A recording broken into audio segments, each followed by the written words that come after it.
Hamisa Mobeto ni kama ameamua kuwafunga midomo haters wake ambao walikuwa wanasema ndoa yake na Aziz Ki imevunjika. Amekwenda kukutana na familia ya Aziz Ki. Leo nilikuwekea hapa story nikasema kwamba Hamisa amesafiri usiku wa Alhamis kuamkia Ijumaa, na watu wengi wakawa nadhani pengine amemfuata mumewe. Kumbe ni kweli amekwenda kukutana na Aziz Ki na hawako Morocco. Naona hapa ameandika kwamba wako Ivory Coast. Sasa amekutana na huyu, nadhani ni mama yake Aziz Ki, kwa sababu ukimwangalia huyu mama anafanana sana na Aziz Ki. Angalia sura ya Aziz Ki na huyu mama wanafanana sana.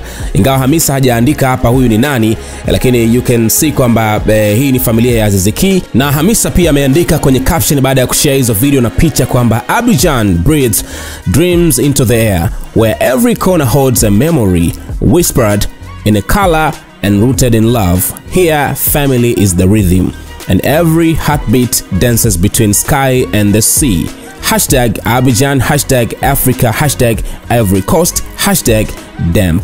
Na comments zaidi ya 2000 watu wanakuja kushangilia hapa timu Hamisa kwamba umewafunga midomo haters ambao walikuwa wanakusema kwamba umeachika. Unajua tena wabongo wanapenda sana kuandama.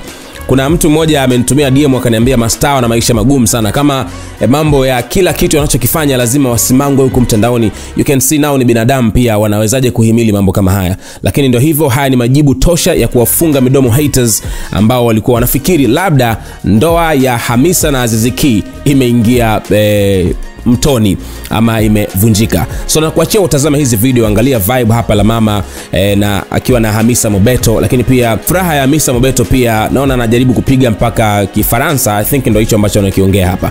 Niambie pia kwenye sehemu ya comments hapo utakuwa na mtazamo gani. Make sure umesubscribe hapa SnS kwa taarifa nyingine kila wakati.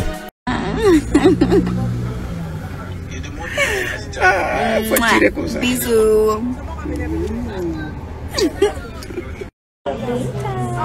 How are you? Bonjour. I'm fine. Bien.